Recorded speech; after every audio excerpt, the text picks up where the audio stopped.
अस्सलामुअलैकुम वरहमतुल्लाहि वबरकातुहू।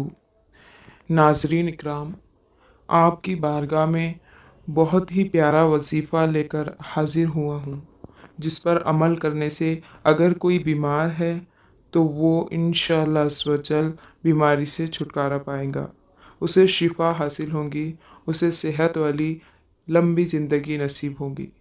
नाज़रीन इकराम, अल्लाह सुब्हानहू व तआला पर कामिल भरोसा करते हुए इस वजीफ़े को अपनाएं। इंशाअल्लाह आपकी तमाम बीमारियां दूर हो जाएंगी, आपको तमाम बीमारियों से निजात हासिल हो जाएंगी। नाज़रीन, वो वजीफ़ा किस तरह करना है? अल्लाह सुब्हानहू तआला का सिफ़ाती नाम है। आपने बतौर इस सिफ़ाती नाम को वजीफ़े के करना है। अल्लाह सुब्हानहू तआला अपने इस सिफ़ाती नाम की बरकत से आपको बीमारियों से शिफा अता फरमाएगा।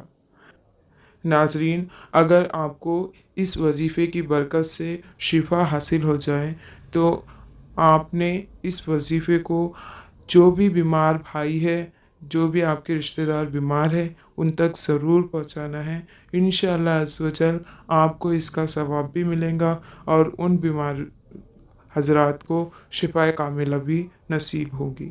नाज़रीन, बीमारी से सेहत पाने का वजीफ़ा अल्लाह सुब्हानहू तआला का सिफ़ाती नाम है, या हय्यु, या हय्यु, या हय्यु। नाज़रीन, चाहे किसी भी किस्म की बीमारी हो, अल्लाह सुब्हानहू तआला के इस सिफ़ाती नाम को आपने 1000 मरतबा पढ़ना है। इंशाअल्लाह अज़्ज़वजल ये इतना बरकत वाला नाम है कि अल्लाह ताला इसकी बरकत से तमाम बीमारियों को, चाहे सर के बाल से लेकर पैर के नाखून तक जितनी बीमारियां हो जिस्म में, सबको शिफाए कामिला असीला नसीब फरमा देगा।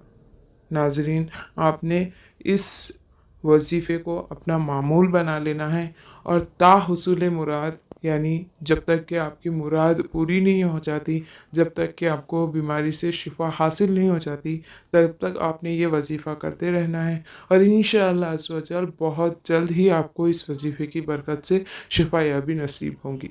अल्लाह सुब्हानहू व तआला हम तमाम की बीमारियों से हिफाजत फरमाएँ। अपनी दुआओं में याद रखिएगा। अस्सलाम वालेकुम व रहमतुल्लाह।